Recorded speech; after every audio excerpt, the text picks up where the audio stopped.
Desirae. Hope your week is going well. Everything that you sent me looks awesome as usual, so we are just gonna get right into it. So theory, our crossword puzzle looks perfect. We did a great job with that. The next page we're gonna look at is page 54, which has to do with transposing.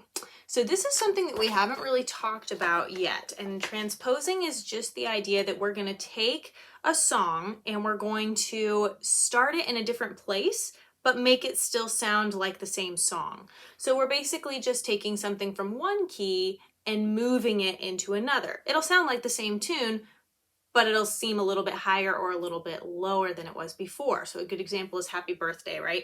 If we're normally singing the Happy Birthday song a little lower, happy birthday to you, happy birthday to you, happy birthday, happy birthday, happy birthday to you, right? We know what it sounds like.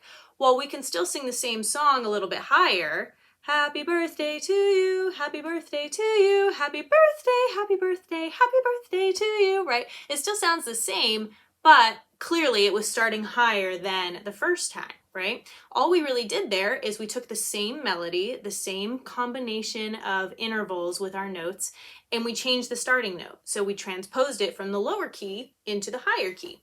So we're going to start doing that process now with something on paper too. So if we look at page 54, we're going to kind of walk through what they're showing us here.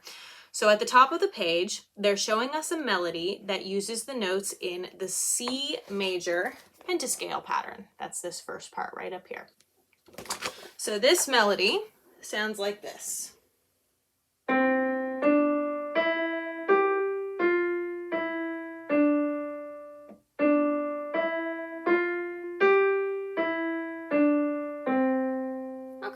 Pretty straightforward, right? Nothing super crazy. On the next line, they show you the exact same melody, but transposed into the key of G. So using the notes in the G pentascale now.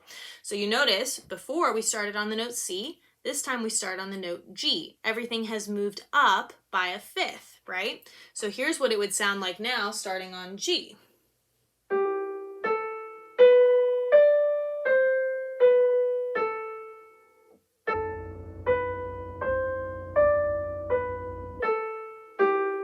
So it sounds like the same melody, but clearly it's a little bit higher than when we first tried it. Now, if you notice, your notes all look pretty much the same, right? If we take a look at those two examples from here to here, we can see the notes kind of step and then skip. And look, here they do the same thing, right? We step, and then we skip. We have half notes in the same places. We have the same pattern as far as how the notes are actually moving up and down. It's the same melody, just starting in a different place.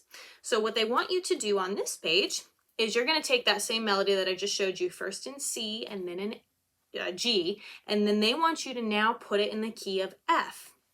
So in order to go from G to F, all we have to do is move down by a second, right? So everything just steps down by one. And you notice your first note originally was going to be G in the G key. And if we're in F now, our first note is F. So you just have to follow how your notes are moving up and down. Look at your intervals, and you're going to try and copy out the same pattern, but starting on F instead of on G. If we look at what happens below that, they give you a new melody now. This time again, it's in G. They are being tricky now. They're putting it in bass clef. So they give you a new pattern in G, and then section number 2, they want you to transpose it to the D major pentascale pattern. Okay, so you're basically doing the same thing, but in order to go from G to D, we have to figure out what that distance is, right? So from G to D would be a fifth again, right? If we're counting our lines and spaces and measuring the interval there. So we know that everything has to move up a fifth from the G example, but also in the D pentascale, we don't have all white keys. So whenever you have an F, right? If we're looking at this guy here, whenever we have an F note, it actually needs to be an F sharp because the D pentascale has an F sharp and not an F natural. So you'll copy everything down, again, just moving up a fifth for that example, but keep in mind those F sharps will sneak up on you. So you want to make sure that you remember the sharp for all of the Fs there, okay? And again, this is a brand new idea. We haven't really gone over this before, so if it's a little bit confusing or tricky, that's totally okay. Do your best with it, give it a try, and then when you come back in next week, we will go through it together and kind of make sure everything made sense to you and that it all seems like it's moving okay. And if it didn't when you were doing it at home by yourself, then we will make sure that we get to a good spot with it when we are together. So that will be page 54 that we'll try out for Tuesday next week. Also, while I'm thinking about it, next week is spring break, I think, for pretty much everybody here. So if you are out of school, I just need to make sure that you are going to be here for your lesson, because our lessons are going to be like they normally will be. If you want to maybe do an earlier time because there's no school, and maybe have a little more time between our lesson and soccer, if you have soccer after, we could take a look at doing that. Or if we need to reschedule to a different day next week, that's fine too. So just double check your schedule or your travel plans, all of that stuff, and let me know if we need to move anything for our lesson next week, okay?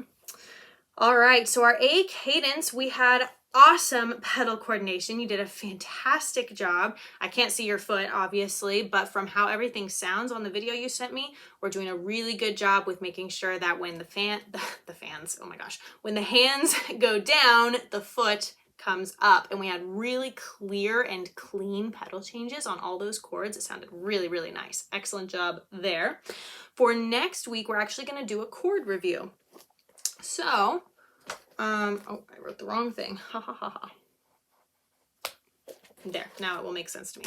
Okay, so we're going to review a few of the chords that we've been working on over however many months now in our technique, because it is super helpful if we can just know, okay, I know I want an A chord, and you know exactly what notes go in an A chord. That comes in handy in a lot of different ways for our music. So we'll practice that a little bit for this week and just make sure those chords are coming to you easily, and that we are remembering what all we need for the notes in each chord. So those chords will be C major, which is C, E, G, right? And then we'll have G major, G, B, D, F major, F, A, C, D major, D, there's that F sharp in there, and A major, which is A, C sharp, and E major, which is E, G sharp, and B. So we've got 6 major chords, 3 are all white keys, and 3 have that sharp key in the middle. And then we also have our 3 minor chords that we've been playing around with a little bit. We have A minor, A, C, E, D minor, D, F, A, and we have E minor, E, G, B. Okay, so if you're getting stuck on any of them, at least here you have all of the notes listed out for you and everything. But at home this week, all I want you to do is I'll write these out in the description so that you can have something to reference for your chord names. But we have the 6 major chords and then the 3 minor ones. So I just want you to kind of pick them out at random and make sure that you are remembering which notes go with which chords. And then we'll kind of review that a little bit together next week. So that's what we'll do for our technique portion. Let's see, King William's March. Our right hand rhythm and staccato notes are looking awesome. Love it. Left hand, of course, is coming along just fine. I think there's not anything we really need to be working on with left hand so far. What I'd like to do for this week, I think, is to still keep this one line that we have and to actually start working on getting the right hand comfortable a little bit faster. We've got perfect rhythm as of right now, but we are going to have to get our speed up a little bit so that it's more of a march feel. So if we check out our tempo here, they tell us that we want 76 BPM, which goes with the half note.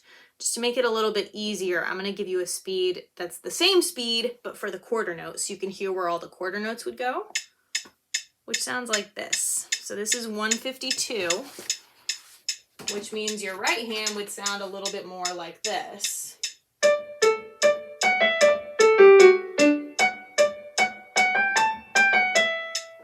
Now, we are not going to get it that fast for right now. Panic not. But we are going to start moving in that direction.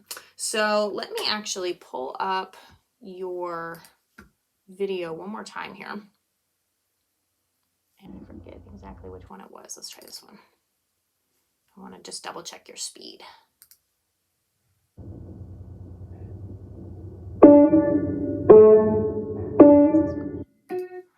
And that reminds me too, I did write it down, but I didn't see it.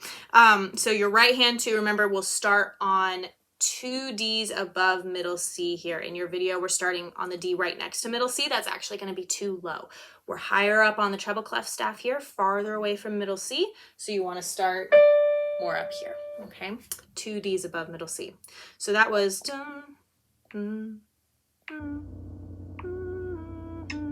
about this fast. So we're going to try and go for, do a little bit more than that, I think. We're going to try about 80, okay? And I just want you to try a little bit at a time this week. So here's what it would sound like at 80.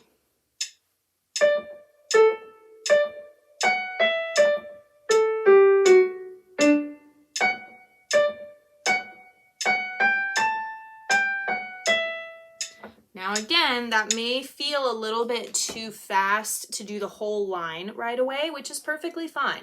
Break it up as little bit at a time as you need to. That can be 1 measure at a time. It could be splitting it in half, so you do 2 measures at a time. It could even be just a couple of notes at a time if you're having a trickier section, or maybe one with like the 8th notes where it really is going to feel fairly fast. But that's what we're going to try out for this week. Now I do want you to try a little bit with the metronome so you can hear that pulse and you can have that in your ears as you're going through it. Otherwise, it's really easy to just kind of stay at your old tempo and not really even realize it sometimes. So have that metronome on to help you out a little bit this week. Break it down into as small of sections as you need to feel comfortable with getting it a little bit faster. And then if 80 feels too fast, you can always bring it down to about 72 maybe and try starting there. If that feels too fast, take it down to 64, but find something that's at least higher than 60. Your tempo was about 56 originally, so we want to at least be starting at 60 and working our way up, and start at 80 if you can, and that's for your quarter notes, okay? So we'll give that a try this week and see what happens.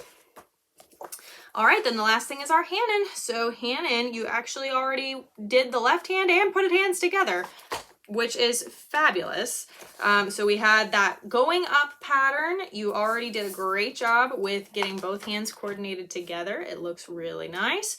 And we remembered that change at the end, that pesky 1-note change. So you did a great job with that as well.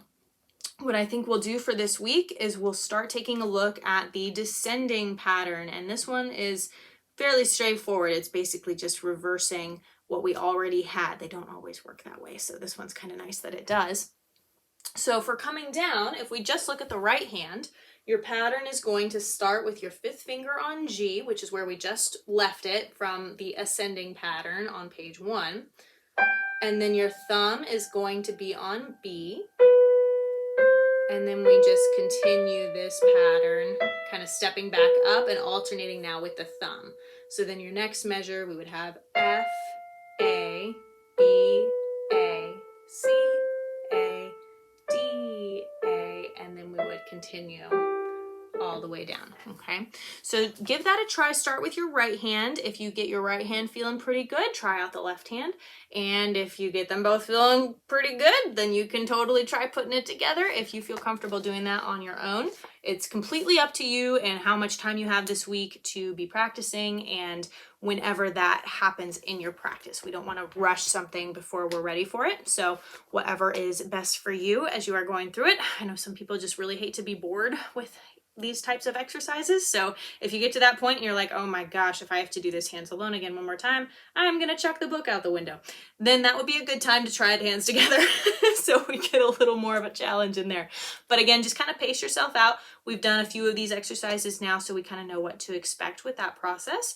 So just do whatever is best for you in the time that you have available this week to do your practice.